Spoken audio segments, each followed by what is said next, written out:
샬롬 샬롬 샬롬 샬롬 샬롬. 하나님 사랑합니다. 여러분 주 안에서 사랑합니다. 예, 잘 아는 말씀이에요. 고린도전서 10장 14절에서 33절 우리 천천히 한번 보도록 하죠. 예. 14절 보니 그런즉 내 사랑하는 자들아 우상 숭배하는 일을 피하라. 나는 지혜 있는 자들에게 말한 것 같이 하노니 너희는 내가 이르는 말을 스스로 판단하라. 이렇게 말하죠. 두 가지의 가르침 여기서 오늘 본문에서 말씀하고 있습니다. 15절에 보니까 나는 지혜 있는 자들에게 말한 것 같이 하노니 너희는 내가 이루는 말을 스스로 판단해라 말하죠. 우리가 축복하는 바 축복의 잔은 그리스도의 피에 참여함이 아니며 우리가 떼는 떡은 그리스도의 몸에 참여함이 아니냐. 우리 떡과 잔을 오늘 또 특별히 이렇게 나눴는데 제가 본문을 여기 다 맞춘 건 아닌데 오늘 말씀이 같은 말씀이어서 너무나 감사하네요. 육신을 따라 난 이스라엘을 봐라. 재물을 먹는 자들이 제단에 참여하는 자들이 아니냐. 그런즉 내가 무엇을 말하느냐. 우상의 재물은 무엇이며 우상은 무엇이냐. 이렇게 말씀하고 있어요. 우상을 섬기는 일, 성경 전체에서 아주 강하게 금하고 있다는 거 여러분들 다 아시죠? 그래서 성도는 마땅히 어떠한 종류의 우상도 만들지 말아야 한다. 이런 것을 영적 간음이다 이렇게 얘기하죠. 신부된 우리가 남편된 하나님을 버리고 음행하는 것으로 그리고 있어요. 우리가 주님의 신부이기도 합니다. 그렇기 때문에 우상숭배는 어떠한 경우에도 악한 일이고 성도가 강력하게 경계해야 할 일이다. 너무 잘 아는 말씀이죠. 그러면 우상과 관련된 다른 일들은 과연 어떤 것들이 있나? 우상숭배하는 사람이 재배한 쌀물을 먹지 말아야 할 것인가? 이런 부분이 또 나옵니다. 우리는 우상숭배하는 사람들이 고사를 지내고 또한 지금 건물에는 들어가서는 살아서는 안 되는 건가? 또 그 떡은 절대로 먹으면 안 될 건가? 무슨 상관이야? 우상이 있는 것도 아니고 우리는 안 믿잖아요. 그러니까 귀신 이런 것들 안 믿어요. 그러니 그 떡이 무슨 죄가 있어? 먹어도 아무 상관없어. 이럴 수도 있다는 거죠. 그래서 우상 숭배하는 사람들이 통치하는 나라는 우상 숭배국으로 몰아서 무역이나 상업을 하지 말아야 하는가? 그들과 교류를 절대로 해서는 안 되는가? 그것은 어떤 면에서 약간 복잡해 보이는 문제이기도 합니다. 고린도 교회들은 문제가 있었던 거죠. 이 고린도 전서라는 게 뭐예요? 고린도 사람들에게 누가? 바울이 써서 보낸 전후서가 마찬가지죠. 그러한 서신입니다. 고린도 서예요. 고린도 교회는 이런 문제들이 있었다는 거죠. 당시의 사회는 우리보다 훨씬 더 신에 대한 관념이 사회를 많이 지배하는 시대였어요. 고린도라는 도시는 많은 신전으로 인해서 특별히 더 그러했다고 합니다. 아주 신전이 엄청 많았다고 그러죠. 고린도라는 곳에는. 우리가 오늘 말씀을 통해서 이 우상 숭배와 혹은 그와 관련된 어떤 요소들에 대해서 어떤 자세를 가져야 할지 말씀을 듣고 분명한 가치관을 세우고 또한 더불어 성경이 그리고 있는 중요한 진리에 대해서도 생각을 깊이 해보는 그런 시간이 됐으면 좋겠어요. 본문의 두 주제, 두 가지를 말씀한다 이렇게 말씀하죠. 오늘 제목도 그런 제목 우상숭배에 관한 두 가지 가르침이다 이렇게 얘기하고 있습니다. 고린도전서 10장 후반부 14절부터 제가 조금 읽어 내려갔는데요. 두 가지 주제의 내용을 다루고 있어요. 앞부분에 되는 22절까지의 말씀 제가 떡이 하나요 많은 우리가 한 몸은 많은 우리가 한 몸이니 이는 우리가 다 한 떡에 참여합니다. 육신을 따라 난 이스라엘 보라. 재물을 먹는 자들이 제단에 참여하는 자들이 아니냐. 재물 먹는 사람들이 제단에 참여하는 그죠? 그런즉 내가 무엇을 말하느냐. 우상의 재물은 무엇이며 우상은 무엇이냐. 이방인 제사하는 것은 귀신에게 하는 것이요 하나님께 제사하는 것이 아니니 나는 너희가 귀신과 교제하는 자가 되기를 원하지 아니하노라. 너희가 주의 잔과 귀신의 잔을 겸하여 마시지 못하고 주의 식탁과 귀신의 식탁에 겸하여 참여하지. 두 가지를 다 함께 해서는 안 된다라는 겁니다. 그래서 22절에 우리가 주를 노여워하시게 하겠느냐? 주보다 우리가 강한 자냐? 절대로 노여워하게 하지 말자 이런 말씀을 하고 있죠. 먹든지 마시든지 하나님의 영광을 위해서 하라 이렇게 말씀하고 있습니다. 모든 것이 가나 모든 것이 유익한 것은 아니고 모든 것이 가나 모든 것이 덕을 세우는 것은 아니다. 23절입니다. 누구든지 자기 유익을 구하지 말고 남의 유익을 구하라. 우리 시장에서 파는 것은 양심을 위하여 묻지 말고 먹어라. 이는 땅과 거기 충만한 것이 주의 것이니라. 모든 게 하나님 것이니 예, 시장에 이런 그 제물로 제단에 올려놨던 떡이 고기가 나와요. 근데 뭐가 다르냐? 그런 떡들은 쌉니다. 조금 가격이. 근데 그거 먹었다가는 예, 내가 사단이 나한테 들러붙으면 어떡해? 그런 생각. 저도 어렸을 때 남의 집에서 고사 지내고 온 떡, 아까 저 떡처럼 저건 그런 떡은 아니지만 예, 그런 떡이 있으면 왠지 그렇게 무섭더라고요. 교회 나가면서 저런 떡 먹으면 안 되잖아. 거리끼는 마음이 들어요. 그럴 때는 어떻게 해라? 안 먹으면 됩니다. 근데 무슨 상관이야? 먹어도 괜찮지. 그런데 어떤 사람, 예, 처음 초신자가 왔어. 근데 그런 떡을 보고 이렇게 성도들이 먹어. 아니면 뭐 권사님이나 장로님이 아무렇지도 않게, 목사님도 아무렇지도 않게 뭐야? 저거 그 우상숭배한 떡인데 저걸 먹으면 어떡해? 막 그러면서 정말 이상해. 뭐 이런 마음에 시험이 들 수 있을 때는 먹지 말고, 상관이 없어서 괜찮으면 먹어도 상관없다, 이런 이야기를 하고 있습니다. 왜냐하면 처음 교회를 나왔는데 그 사람님 정말 마음에 갈등이 뭐 이래, 교회도 이래, 이런 뭐 교회 좀 이상한 거 아니야? 뭐 이럴 수 있잖아요. 이런 의심이 들 수 있는 그런 여건에 있을 때는 너희는 먹지 말아라. 누구를 위해서? 처음 온 그런 사람들을 위해서 괜히 마음에 갈등이 생기게 하면 안 되니까, 이런 이야기를 하고 있습니다. 그래서 14절부터 22절까지 말씀해 주제는 사실상 신을 섬기는 것은 그 신과 합하는 것이다. 우리가 하나님 주님의 잔과 떡에 같이 성찬, 그 매월 첫 주에 우리들 성찬을 하잖아요. 이거는 주님의 몸이고 주님의 피다 하는 마음으로 먹고 마시면서 이 한 달을 하나님 지키시고 함께 동행하옵소서 하는 마음으로 기도하는 거죠. 그러면서 참여한다라는 거. 한편으로는 생소하면서도 한편으로는 대단한 가르침이라는 것을 우리가 알게 됩니다. 우리가 이런 주제에 대해서 별로 들어본 적이 없지만 이것은 이교의 개념이 아니라, 이교의 개념이 이런 것들이 있기도 하지만 성경이 스스로 가르치고 있는 개념이다. 왜냐하면 성경에 나와 있으니까. 그래서 신을 섬기는 것은 그 신과 합하는 것이다 인 거예요. 그러니 사단, 다른 신, 이상한 신, 뭐 옛날에는, 고대에는 그런 게 많았다고 그래요. 산천초목 모두가 다 우상이 됐어요. 하늘 태양신, 뭐 바다의 신, 아니면 그 메뚜기 이런 거 나오잖아요. 재앙에 나오는 메뚜기 이, 뭐 이런 거 피, 뭐 이런 모든 게 다 우상이었어요. 거의 다 빈 거예요. 그러면 복을 주겠지. 만몬의 신에게 막 태양에게 빌잖아요. 그러면 복을 준다. 농사가 잘 되게 해준다. 이런 마음 때문에 산천초목 모든 게 전부 다 10가지 재앙에 나온 게 10가지 모두가 그들이 섬기는 그러한 우상이었기 때문에 하나님이 그것들을 하나씩 처결하면서 하나님이 그 우상보다 훨씬 높다라는 것을 알리느라고 10가지 재앙을 내린 것이고, 결국은 바로가 너희 그 이스라엘 민족 다 데리고 빨리 떠나, 이렇게 되죠. 그래서 승복을 하게 됩니다. 장자들을 다 죽이는 바람에. 조금 옆으로 비껴난 얘기지만 우리가 축복하는 바 축복의 잔은 그리스도의 피에 참여하다. 그래서 우리가 축복하고 떡을 떼고 잔을 같이 나누죠.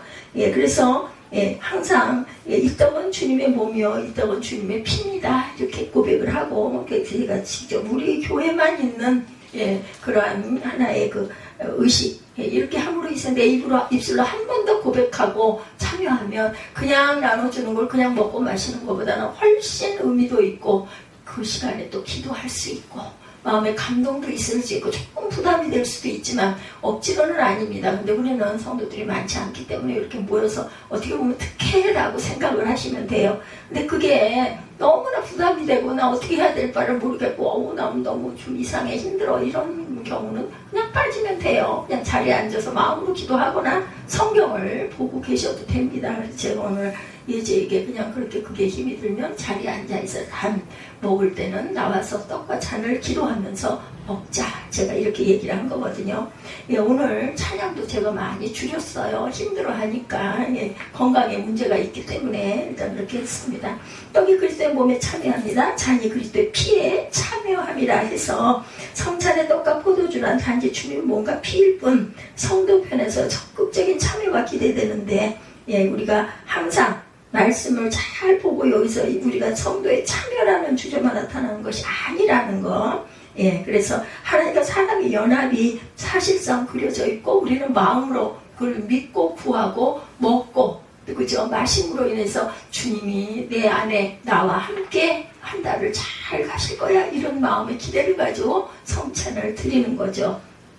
우리가 떡을 먹는 것은 주님의 몸에 참여하는 것이고 포도주를 먹는 것은 주님의 피에 참여하는 것이다. 이런 마음을 가져라.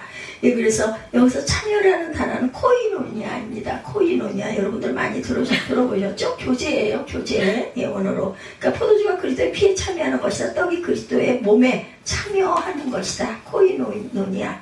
예, 그리고 우리가 이 성찬의 떡과 포도주를 통해서 그리스도의 몸과 피와 교제하는 것이다 라는 뜻을 갖고 있다. 교제라는 말은 단순히 사귄다라는 뜻도 있지만 같은 것을 공유한다 이런 뜻을 갖고 있습니다. 함께 하나가 된다는 의미라는 거. 여러분들 제가 이 성찬에 대해서 이렇게 또렷하게 이렇게 말씀드린 일이 오늘 처음인데 하필이면 오늘 말씀이 고린도전서이다 보니까 이 10장에 딱 와서 같이 마주친 건 제가 이거를 설교하지 않았기 때문에 하라고 성령께서 주신 것 같습니다.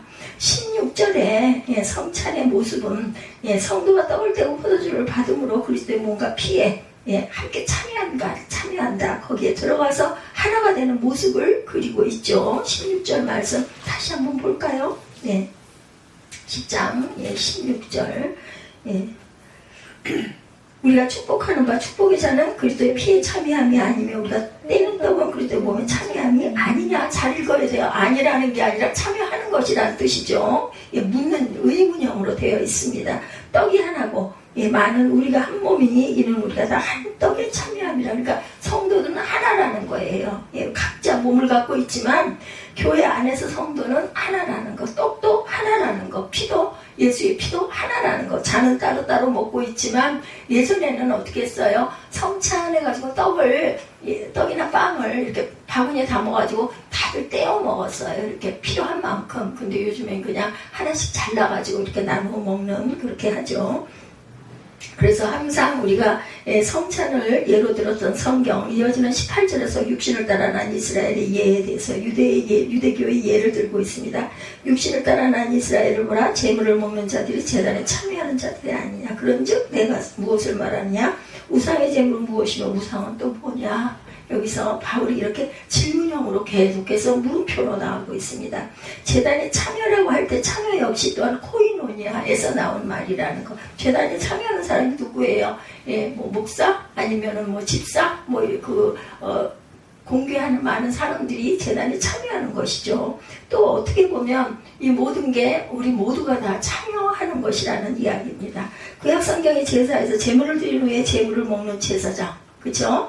사실은 제단의 동역자죠. 제단의 친구이다라는 것이 이 말씀의 의미라는 거. 함께 나누어 먹어요. 그렇죠? 그렇듯이 제단의 친구라는 것이 무슨 뜻인가? 사도는 지금 비인격체인 제단과 제사장이 교제를 한다 이렇게 얘기하고 있습니다. 근데 이걸 잘 이해하셔야 돼요. 그 뜻이 아니라 제단은 하나님께서 임재하시는 것을 상징하는 장소라는 것입니다. 제단은 하나님의 임재를 보증하는 장소이다.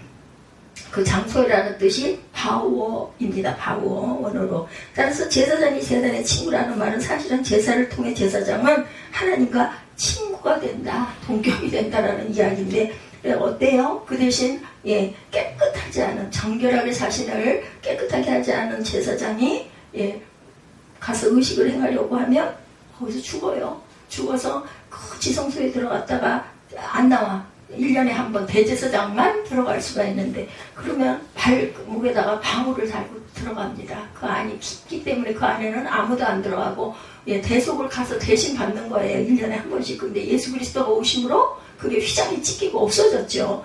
방울을 딸랑딸랑 흔들어 봐가지고 아무런 답이 없어. 그러면 쭉 차가 끌면 안에서 딸려 나오는데 누구의 제사장이 죽어서 딸려 나옵니다. 그래서 지성소에 들어간다는 게 엄청나게 그때는 아주 무서운, 그러니까 시간 안에 나오질 않거나 기다려도 안 나오면 밖에서도 다들 기다리고 있다가 방울을 흔들어 보는 그러한 얘기가 있었다고 합니다. 그래서 죽기도 한다. 왜냐하면 죄가 온전하게 사죄가 속죄가 되지 않았기 때문에. 그 대제사장은 특별히, 그래서 들어가기 전에는 다 제사장들이 목욕개자를 하잖아요. 옷을 바꿔 입고 깨끗하게. 우리 지금도 우리 목사님들이 의복을 단정하게 입죠. 저는 흰색을 좋아해서 거의 여름 겨울 없이 흰색을 많이 입고 이 옷을 밖에 나갈 때는 입질 않습니다. 예배 때만. 그래서 구별된 옷 필요하다. 여러분도 뭐 꼭 그러라는 법은 없지만 그 마음가짐, 교회 나오실 때는 어디서보다도 깨끗하고 단정하게 하나님 보시기에 온전하고 예쁜 모습으로 그렇게 챙기고 나오시는 게 좋으세요. 마음 자세부터가 그런 마음을 가져야 되겠죠. 경건한 마음입니다. 이렇게 유대교의 제사에서도 제사를 드릴 때 제사의 주체와 제사를 받으신 하나님 간에는 연합이 일어났다. 이런 마음으로 우리가 성찬을 먹고 떼고 그리고 기도하죠. 하나가 되는 교제 또는 성찬에 의해서 성찬의 떡과 포도주를 통해 우리 사람과 그리스도의 연합이 일어났듯이 구약의 제사제도 속에도 제사제물을 먹는 제사장은 사실은 하나님과 연합을 이루는 자들이야. 그러니 얼마나 거룩해야 되겠어요. 그러니 엄청났겠죠. 제사장들. 그리고 혈통으로 쭉 제사장의 가문은 그렇게 내려오는 그런 그 풍속이 있었습니다. 우리가 이런 점에 대부분 생소하지만 실은 하나님께 제사를 드리고 하나님의 성찬에 참여하는 사람들은 하나님께 연합하는 놀라운 경험을 하고 있는 것이다. 그래서 20절에 보면 말씀하죠. 우상숭배에 대해서 얘기하고 있습니다. 10장 20절. 무릇 이방인이 제사하는 것은 귀신에게 하는 것이 하나님께 제사하는 것이 아니니 나는 너희가 귀신과 구조하는 자가 되기를 원하지 아니하노라. 너희가 주의 잔과 귀신의 잔을 겸하여 마시지 못하고 주의 식탁과 귀신의 식탁에 겸하여 참여하지 못하리라. 그러면 우리가 주를 노여워하시게 하겠느냐? 우리가 주보다 강한 자냐? 질문하죠. 여기서도 먹든지 마시든지 어떻게 해요? 하나님의 영광을 위해서 해야 된다는 거예요. 사도는 20절 말씀에서 대저 이방인의 제사하는 것은 귀신에게 하는 것이고 하나님께 하는 제사하는 것이 아니니 이렇게 얘기하고 있습니다. 나는 너희가 귀신과 교제하는 자 되기를 원하지 아니하노라. 그러니 하나님께서 제사하거나 성찬의 상에서 교제하는 것과 마찬가지로 우상 제물을 드리면서 우상에게 제사를 드리는 사람은 어떤 거겠어요? 귀신과 연합한, 귀신과 친교하는 자다. 우리가 성찬에 참여함으로 하나님과 연합했다. 예전에 구약에는 제사장이 하나님과 연합하다가 그가 부정한 것을 깨끗하게 소멸하지 않고 회개하고 기도하지 않았으면 죽였던 것처럼 귀신과 그런 이방 그런 음식들을 좋지 않은 것들을 섬기고 이렇게 살면 결국은 너희는 귀신과 친교하는 것이 아니냐. 이렇게 이 고린도전서 10장에서 바울이 말하고 있는 거죠. 귀신과의 합의를 이루게 된다. 그러나 분명히 바울은 이 앞에 8장에서도 우리가 우상은 세상에 아무것도 아니고 하나님은 어떻게 한 분뿐이다 이렇게 얘기합니다. 8장 4절에 말씀하고 있어요. 한번 볼까요? 8장 4절 앞에 있으니까 한번 보죠. 제가 읽습니다. 그러므로 우상의 제물을 먹는 일에 대하여는 우리가 우상은 세상에 아무것도 아니며 또한 하나님은 한 분밖에 없는 줄 아노라. 비록 하늘에나 땅에나 신이라 불리는 자가 있어서 많은 신과 많은 주가 있으나 그러나 우리에게는 한 하나님 곧 아버지가 계시니 만물이 그에게서 났고 우리도 그를 위하여 있고 또한 한 주 예수 그리스도께서 계시니 만물이 그로 말미암아 우리로 그로 말미암아 있느니라. 이렇게 여기서 증거하고 있어요. 8장에도 이렇게 똑같이 증거하죠. 사람이 우상을 만들어서 거기에 절하고 제사를 드린다고 해도 실제로 그 우상에 신이 존재하는 게 아니라는 겁니다. 성경은 이 사실을 앞에서도 말씀하고 불상을 만들던 바알이나 크리슈나의 상을 만들던 그 신들이 실제로 존재하는 것이 아닌 그냥 조형물일 뿐이다라는 거예요. 거기 귀신이 나와서 어떻게 하고 이건 아니라는 거죠. 그런데 왜 이방인의 제사가 귀신에게 하는 것이다 이렇게 얘기를 하는 걸까? 왜 그럴까요? 그래서 실제 그 귀신들이 존재해서 그렇게 말한 것이 아니라 사람이 귀신들에게 제사한다면 그것이 바로 그 귀신들과의 교제함을 위한 것이기 때문에 이렇게 말씀하는 거예요. 성전에서 그리스도인이 그리스도와 연합되듯이 유대교에서는 제사장이 하나님께 연합되듯이 천주교죠. 지금 말하면 우리는 마틴 루터로 인해서 신교로 떨어져 나왔기 때문에 천주교에서도 이렇게 성찬합니다. 이랬던 것처럼 불상을 만들어서 제사하는 사람은 부처와 연합되는 것이고 바알 신상을 만들어 제사하는 이는 바알과 연합되는 것이라는 뜻입니다. 실제 그런 귀신들이 있다는 게 아니라 그들이 그렇게 한다면 그들과 연합되는 거니 귀신을 섬기는 것이다 이런 뜻이다. 비록 부처나 바알이 존재하는 신이 아닐지라도 그들이 그렇게 함으로 그들은 귀신들과 연합하고 있는 것이다. 따라서 우리가 이 말씀에서 믿어야 할 교훈 분명히 적극적인 면, 또 한편은 소극적인 면입니다. 소극적인 면은 그럼 뭘까? 우리는 우상 숭배를 삼가야 하고, 우상을 숭배하는 일, 사실 우상과의 연합을 가져온다라는 것을 꼭 명심하자. 제사를 드리지 않더라도 우리의 마음과 생각이 우상의 것에 휩싸여 있을 때, 우상이 꼭 그런 것만 우상이 아니죠. 내가 어떤 거를 너무 좋아해. 생명처럼 좋아해. 뭐 하나님을 믿는 사람일지라도 뭐 골프 거기에 빠져 있어. 아니면 뭐 어떤 명품 가방에 빠져 있어. 이렇게 되는 건 우상이라고 얘기하고, 돈 너무 좋아해. 명예를 너무 좋아해. 하나님 그까짓 거 아무 소용없어. 나는 명예만, 내가 훌륭해지고 성공만 하면 돼. 이것도 그 우상이라는 겁니다. 그렇게 빠져 있어서는 안 된다라는 이야기가 바울이 주장하고 있는 예죠. 부적 갖다 붙인 거 여러분들 보셨죠? 뭐 이상한 빨간 글씨 이렇게 해가지고 써서 갖다가 그 뭐 입춘 대기 해가지고 1년에 봄이 오면은 대문에다가도 또 이렇게 탁 양쪽으로 붙여놓는 이런 것들 전부 다 우상이죠. 이 사람은 사실상 부적과 관련된 미신과 귀신들의 영향력 안에 연합되어 있는 것이다. 정상적 생활을 할지라도 귀신과 합의라에 하나가 되어 있는 것과 마찬가지인 것이라 그렇게 본다라는 거죠. 그러면 이것이 단지 신과 관련된 문제에서만 그렇겠는가? 성도의 경우에는 우상이 되는 신을 실제로 숭배하는 사람이 별로 없어요. 그렇다면 이 가르침은 우리와는 별로 상관이 없는 가르침인가? 우리는 아무도 귀신과 교제하는 사람이 없다고 쉽게 말할 수 있겠는가? 성경은 우리에게 우상이 반드시 신뿐이라고 가르치고 있지 않아요. 우리가 하나님의 대신해서 정신을 빼앗길 수 있는 모든 것이 성경에는 우상이다. 제가 아까 예를 들어 말씀했죠. 스포츠도 마찬가지고, 아니면 뭔가를 내가 좋아하는, 정말 아주 뭐 무엇보다도 가장 좋아해서 절대로 이건 내 거고 나는 이게 나에게 최고야. 이거 하나만 있으면 나는 살아. 아무것도 다 필요 없어. 이거 우상입니다. 우리가 취미생활 하는 것도 마찬가지고, 돈에 휘감겨 있는 사람은 돈이 우상이 되는 거겠죠. 돈의 노예가 되는 거다. 오늘 말씀의 앞부분의 주제는 신을 섬기는 자는 그 신과의 연합을 가져온다고 했어요. 나는 돈의 신을 섬기면서 돈의 신과 합의를 이루고 있는 자는 아닐까? 이거 거꾸로 생각해 볼 수 있는 거다. 그래서 존 파이프 목사님이 아이폰의 영적 유해성에 대해서 강연하는 그런 내용들이 동영상을 제가 본 적이 있습니다. 이런 각종 첨단 기기들은 어떨까? 그죠? 요즘에 실제로 이것이 우리의 관심을 장악하고 우리의 마음과 생각을 지배하고 있을 때 우리는 하나님과 연합하고 있는 것이 아니라 멀티미디어의 귀신과 연합하고 있는 것이다. 이렇게 좀 강하게 말하자면, 너무 취미생활에 빠져있어. 잠도 안 자고 게임을 해. 새벽까지 아침까지 뭐 신문에 간간이 나죠. 아기가 뭐 며칠을 굶어가지고 아기가 죽기도 하고, 아이를 먹이질 않아가지고 결국 못 먹어서 죽어버리. 그 연합으로 인해서 귀신입니다. 그거 컴퓨터에 너무 빠져있는 거. 그렇게 함으로 인해서 불쌍한 그 자녀가 희생이 돼. 그럼 어떻게 돼요? 사단이 먹은 거예요. 그리고 절대로 그렇게 해서는 안 된다. 어린이들과 청소년들에겐 게임이 그런 것이 될 수 있다. 안타깝죠. 어린이들과 청소년뿐만 아니라 성인들 중에도 이런 사람들이 있어요. 그렇기 때문에 정말 이런 거 피해야 된다. 또 골프가 또 그렇다고 하더라고요. 골프에만 빠지면은요, 아무것도 생각을 안 한다고 합니다. 나는 하나님 대신 게임의 신과 연합해서 살고 있지는 않은지, 우리 여러분, 저와 여러분은 아마 그렇지 않다고 저는 믿고 있습니다.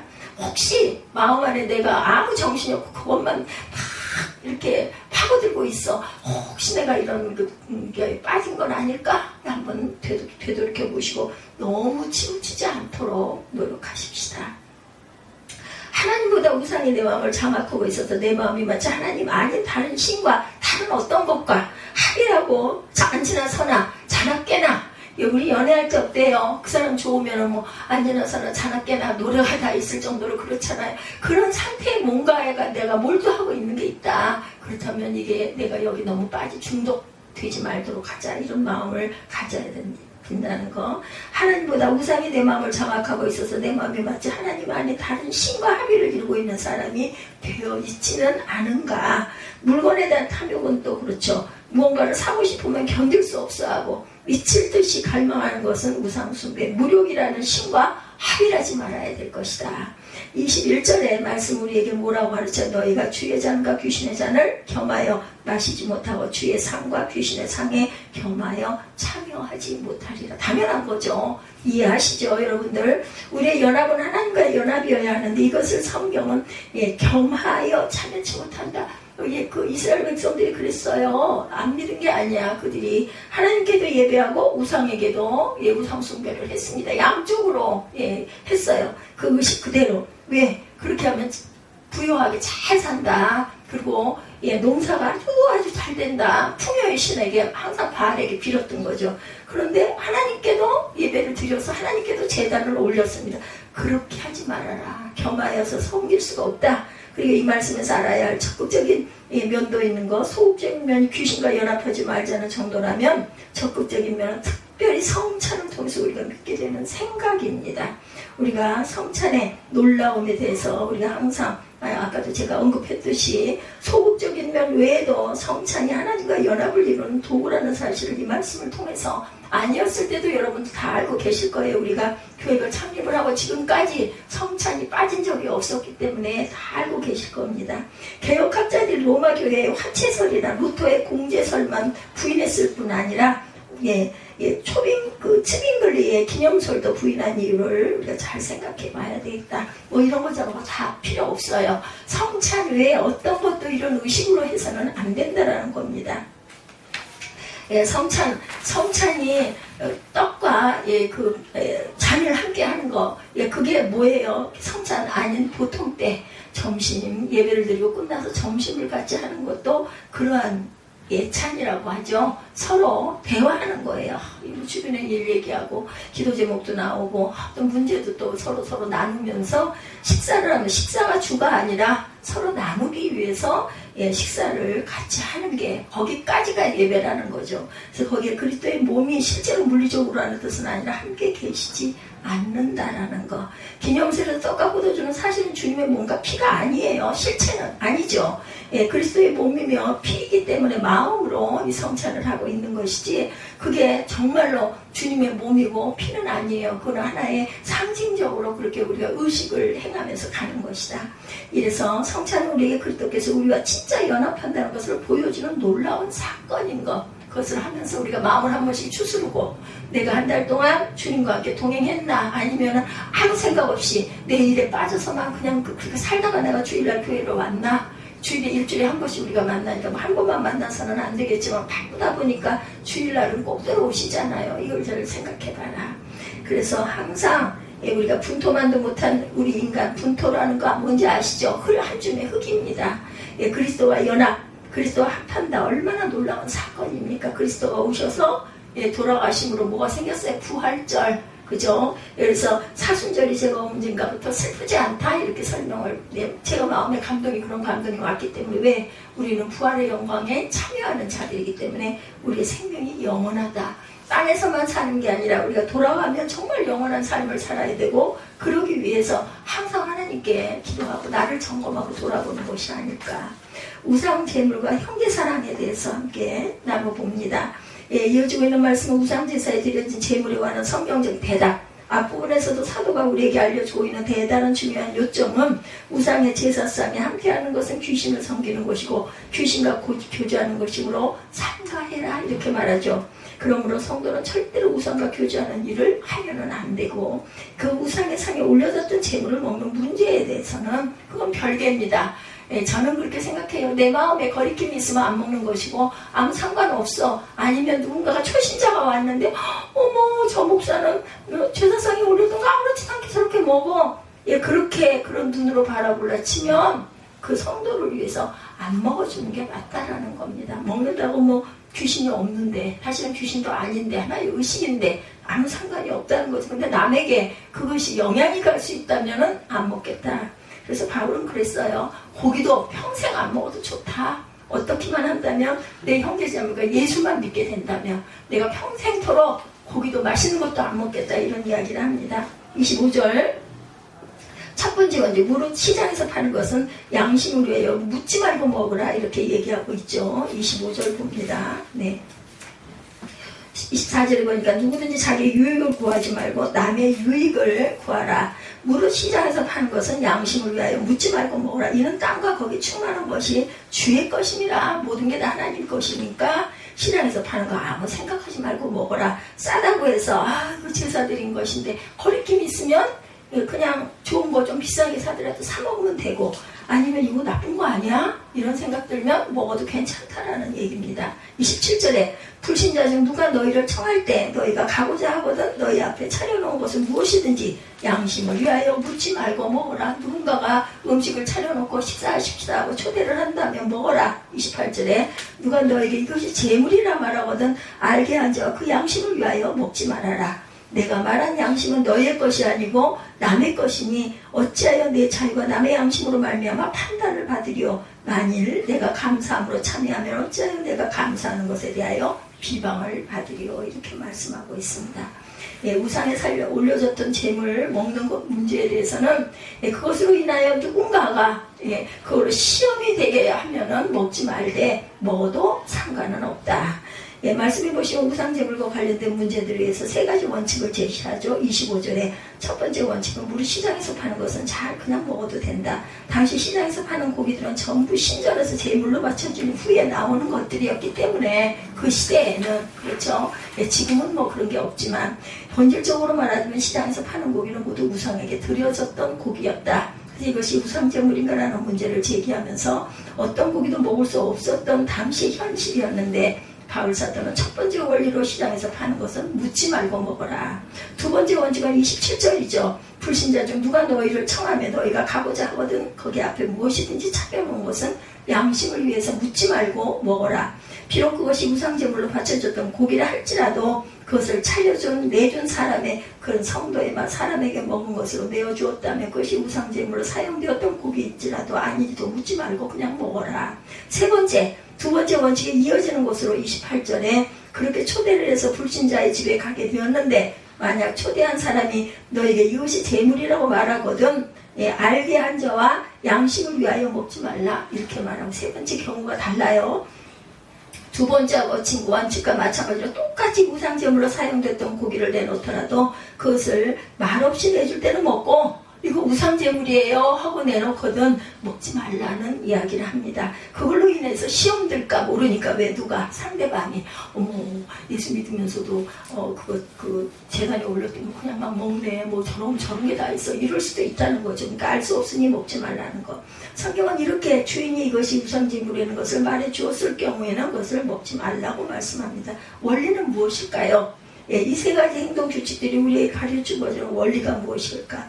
사도는 시시때때로 적당히 봐가면서 형편에 맞게 행동하라고 우리에게 지혜롭게 해라예요. 쉽게 얘기를 해서 우상 숭배는 절대 금하면서 우상 제물을 먹는 문제에 대해서는 적당히 해도 괜찮다는 말씀. 그게 아니라 아무렇게나 말하고 있는 것이 아니라 중요한 원리 세 가지 원칙들이 보여주는 공통의 원리를 본문에서 찾아보면 26절 말씀과 23, 4절 말씀입니다. 26절 말씀에 성도가 우상 제물을 대할 때 가져야 할 태도를 그 땅과 거기에 충만한 것이 다 주일 것이다 이렇게 고백되어 있어요. 26절에 이를 다른 표현으로 말하면 우상제물은 아무것도 아니다 라고 할 수가 있다는 거죠. 우리가 8장에서도 아까 우리 잠깐 찾아봤던 거하고 똑같다라는 거죠. 14절에서 22절 말씀에서 우상숭배의 상에 앉은 것에 대해서 대단히 큰 경고를 하고 있는 것을 알았어요. 그죠? 그래서 성경과 우리에게 우상을 섬기는 자리에 가는 것을 귀신의 상에 참여하는 것은 귀신과의 합의를 이룬 것이니 그런 것은 되도록이면 피해라입니다.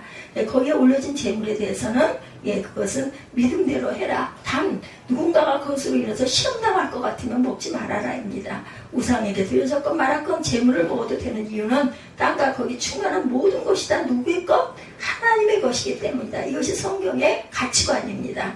이것을 스쳐 지나가면 아무렇지도 않은 것처럼 보이지만 신약 성경이 보여주고 있는 스펙트럼이 대단합니다. 복음이 가지고 있는 가치관은 정말 철저한 잣대가 있다라는 거.